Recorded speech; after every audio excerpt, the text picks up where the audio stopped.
Walter Isaacson considers the greatest sentence ever crafted by human hand to be, "We hold these truths to be self-evident, that all men are created equal, that they are endowed by their Creator with certain unalienable rights, that among these are life, liberty, and the pursuit of happiness."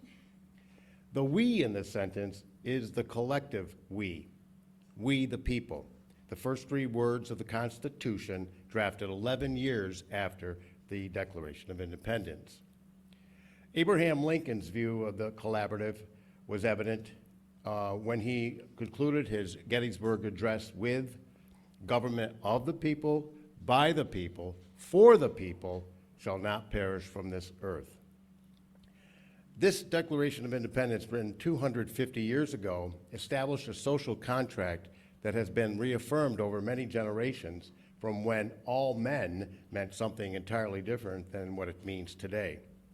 Since our country's inception, individuals and groups have fought for, and in many cases gained, more clearly defined rights never imagined by the Founding Fathers. Freedom fighters such as the abolitionists, suffragists, unionists, and the civil rights marchers engaged in the good fight, because of a belief in the ideals of America and a determination to gain dignity and worth for all Americans under the law. The work of these patriots to make the Union more perfect is what makes our nation exceptional. We Unitarian Universalists want all Americans to share in the promise of America as guaranteed in the Declaration of Independence. Our UU shared values are exceptional because they expand upon and clarify the precepts found in the document. Consider three of the values in particular: pluralism, justice, and equity. Pluralism. We celebrate that all are sacred beings, that we all are, diverse in culture, experience, and theology.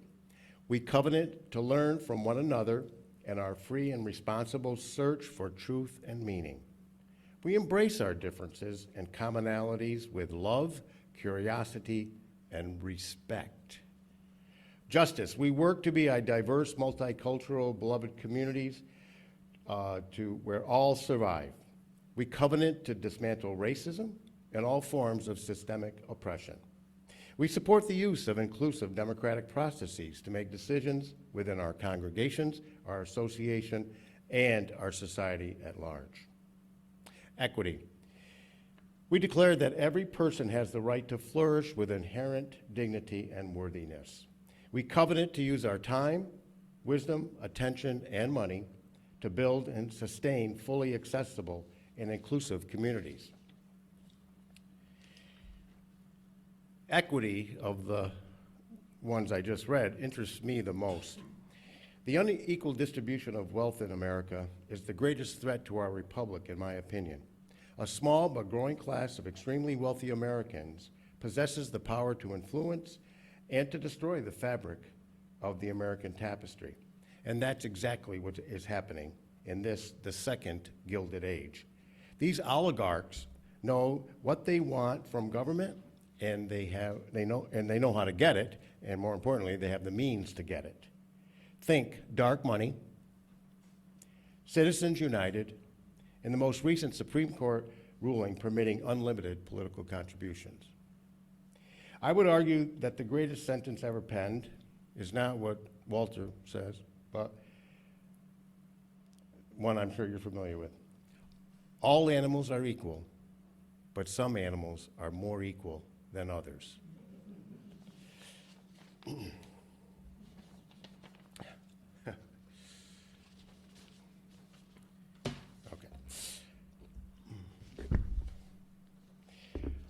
Let's remember that the Declaration of Independence was written to declare opposition to a government ruled by a divine king. The document calls upon the people to rise up for justice when our elected officials act all-powerful and do not bend to the will of the people. Our current national government works for the well-connected as laid out in the Republican Party's manifesto, Project 2025, but not so well for the people whose lives and liberties are under attack by a unitary president, a complicit Congress that allows our leaders to act as if he is above the law, and a majority of Supreme Court justices that believe that the president has the power to do whatever he wants. John W. Whitehead makes clear in Battlefield America, the War on the American People. Every generation must decide whether to continue its work or abandon it. Our birthright is to preserve our republic. He states, courts will not always protect liberty, Congress will not always defend its authority, and presidents will rarely surrender power voluntarily. Therefore, like the famous and not so famous freedom fighters who came before us, we, the people, must not let the sacrifices of those brave freedom fighters be in vain. The work of preserving the Union is our responsibility, and we, you viewers, can do so by keeping our flame, our fire of commitment burning bright for future generations of Americans.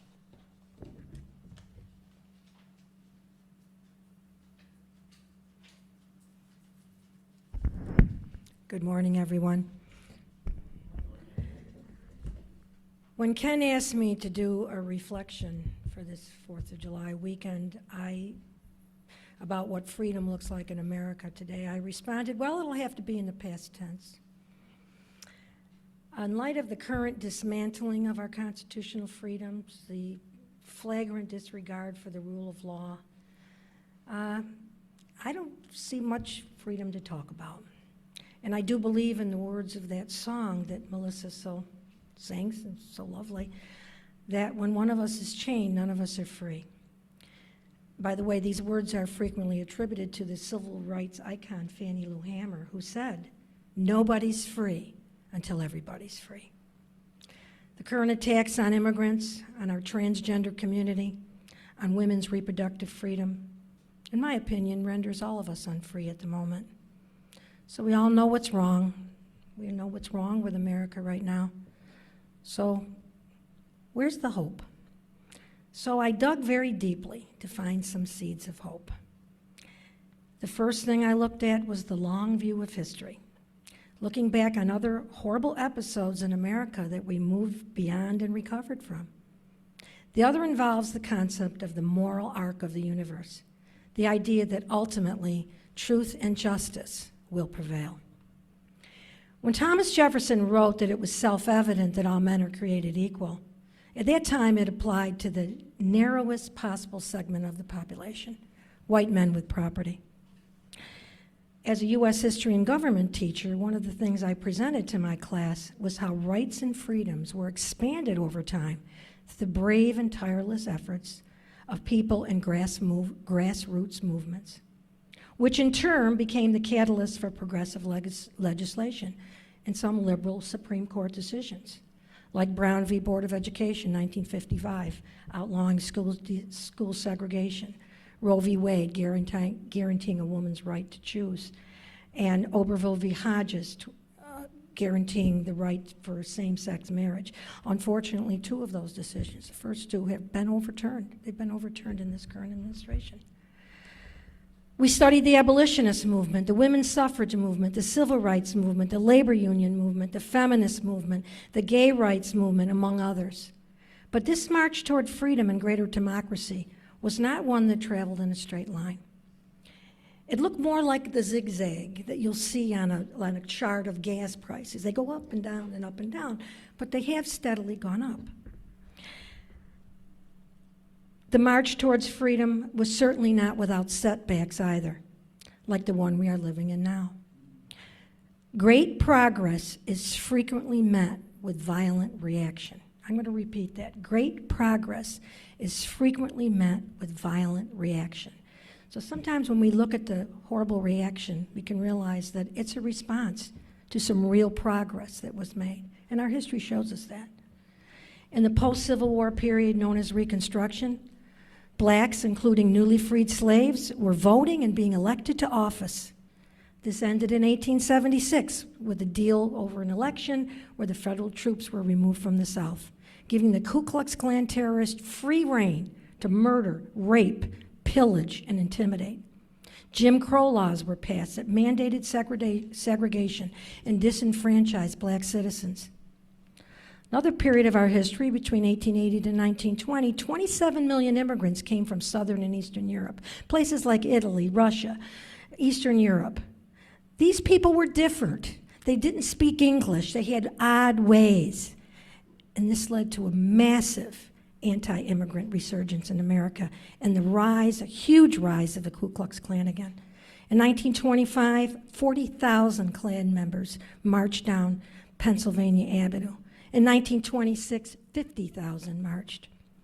Restrictive immigration quota laws were passed, and the period known as the Red Scare ensued. This is where these so-called Palmer raids, thousands of people, mostly immigrants from these countries, were arrested, beaten, and deported without due process of law for being suspected socialist, communist, and anarchist.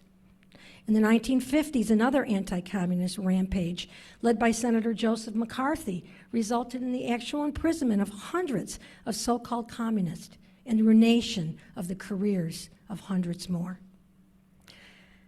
A sweeping legislative initiative launched by Lyndon Johnson in 1964, known as the War on Poverty, established programs like food stamps, Head Start, Job Corps, Medicaid, Medicare.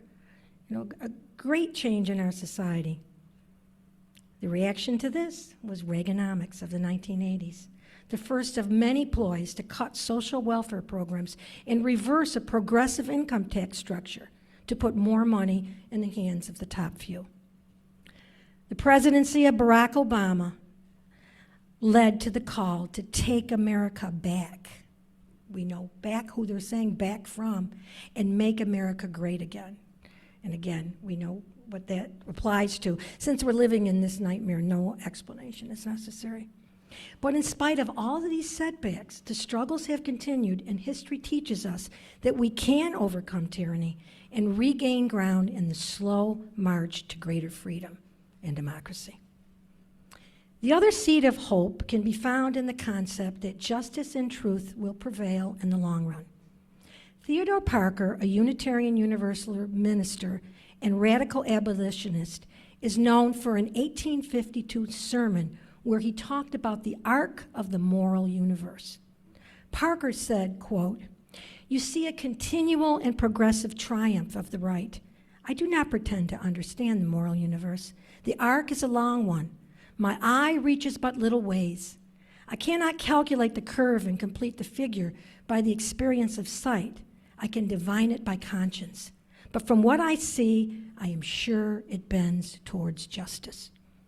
This concept was used by Martin Luther King Jr. in the struggle for civil rights, and was quoted in his famous 1965 speech on the steps of the Capitol in Montgomery, Alabama, which we'll hear at the end of the service.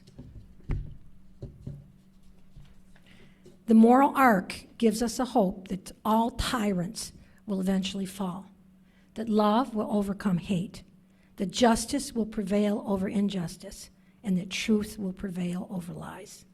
But none of this happens without a continued struggle, even in the face of adversity and setbacks. King said, quote, "We must accept finite disappointment, but never give up infinite hope. Neither Parker nor King believed that morality would prevail without a struggle against injustice and oppression. The central values of the UU Church, you can see in front of us, and as Ken was pointing out in that slideshow, as seen in the banner in front of us, encourage us to do just that, to continue to struggle for equality, equity, inclusion, and social justice. Thank you.